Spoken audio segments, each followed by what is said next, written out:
জয় জগৎবন্ধু। গতদিন বলছিলাম যে গুরুদেব রওনা হয়েছেন শিকাগোর দিকে বাসে করে। প্রতিমধ্যে 2-3বার বাস পাল্টাতে হয়েছে, কিন্তু রাস্তায় খাবার কি ছিল? কিছুই না। সেই জাহাজের থেকে যে কয়েকটা আপেল ছিল, ফল ছিল, সেগুলো খেয়েই গেলেন। তো শিকাগোতে পৌঁছাবার পর মালপত্র নিয়ে বাস থেকে নামলেন। নামার পর এখন তিনি যাবেন কোথায়? যে ঠিকানার ডায়েরিটা নিয়ে গেছিলেন সেটা বোম্বেতে এটা ফেলে আসছেন, কোনো ঠিকানা হাতে নেই। তখন তিনি কি করলেন, যে প্রেসিডেন্ট হারবার্ট হুভারের যে ইয়েটা ছিল, নিমন্ত্রণপত্রটা ছিল, সেইটা খুলে বের করলেন এবং নিচের তলার দিকে লিখে আছে হোটেল মরিসন। এই একটা ঠিকানা নিলেন যে এই অফিসটাতে যাবেন প্রথমত। এখন মালপত্র নিয়ে তো যাওয়া যাবে না, মালপত্র সব রাখলেন একটা জায়গায়, রেখে লোকেদের জিজ্ঞাসা করলেন যে হোটেল মরিসন কত দূর বা কোথায়। তো জিজ্ঞাসার পর বলে দিল যে 4-5টি ব্লক পড়ে। ব্লক কথাটা বুঝতে একটু সময় নিল। তো যাক, বহু কষ্টে সেই ব্লকে গিয়ে পৌঁছলেন। গিয়ে দেখেন যে 3 তলার উপরে অফিসটা। সেই অফিসে তোমার লেখা আছে একটা সাইনবোর্ড, শুধু ওয়ার্ল্ড ফেলোশিপ অফ ফেইথস। এবং তিনি লিফটে করে 3 তলায় উঠলেন। অফিসের সামনে গিয়ে দেখলেন অফিসটাতে তালা দেওয়া। তালা দেওয়ার পর 15-20 মিনিট বসলেন যে অফিসটা তো খুলিনি, আসুক কেউ। তখন সেই সময় সেখানে এসে উপস্থিত হলো একটা মহিলা সেক্রেটারি, মিস ব্রেম। সে এলো, দরজা খুলল। এখন গুরুদেব গিয়ে দেখা করলেন, নিমন্ত্রণপত্র দেখালেন, তিনি একজন প্রতিনিধি।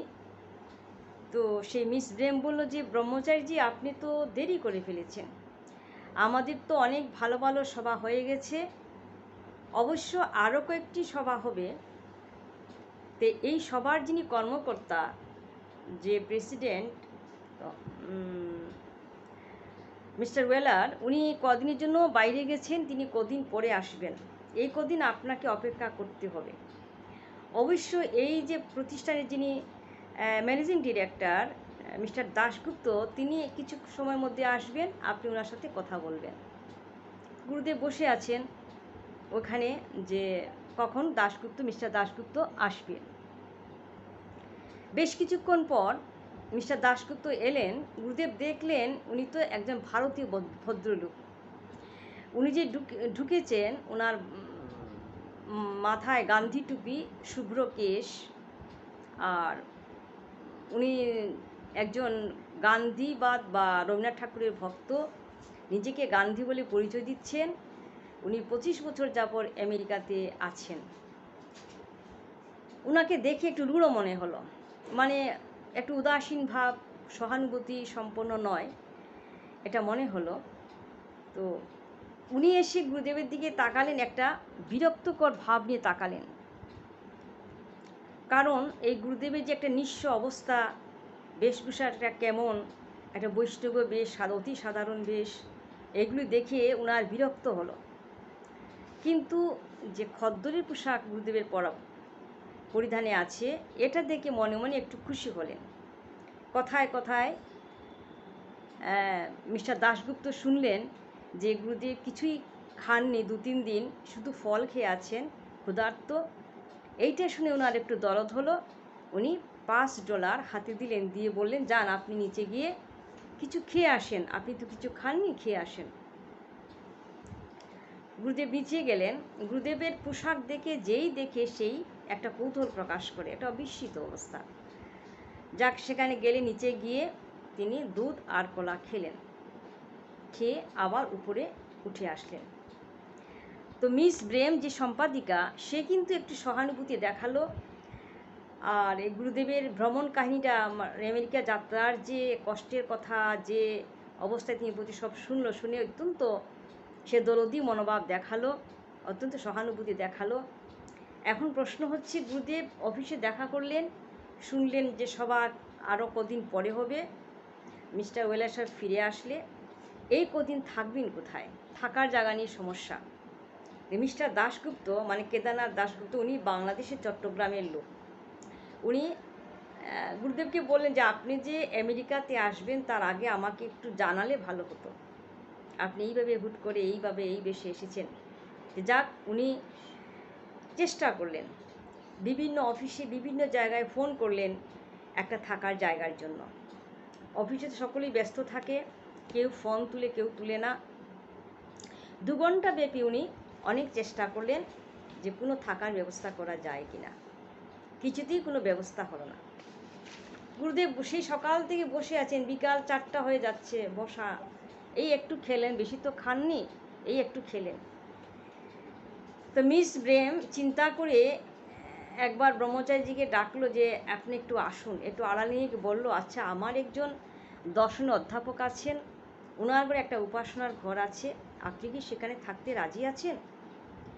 গুরুদেব তো খুশি হলেন যে এক বাক্যে একটা উপাসনার ঘর, তো ভালো কথা, ভারতীয় সন্ন্যাসী তিনি। তারপর সে মিস ব্রেম তার প্রফেসরকে, তার অধ্যাপককে ফোন করলো। সেই অধ্যাপকের নাম হচ্ছে মিস্টার প্রফসন। ওনাকে ফোন করার পর উনি রাজি হলেন, উনি বললেন পাঠিয়ে দিতে। তখন মিস ব্রেম কী করলো, এখন যে তিনি এই হোটেল মরিসন থেকে মিস্টার প্রফসনের বাড়িতে যাবেন সেই ভাড়াটা তো হাতে নেই, আর সেই মালপত্রতেই সকাল থেকে ওই বাস স্ট্যান্ডের পাশে পড়ে আছে।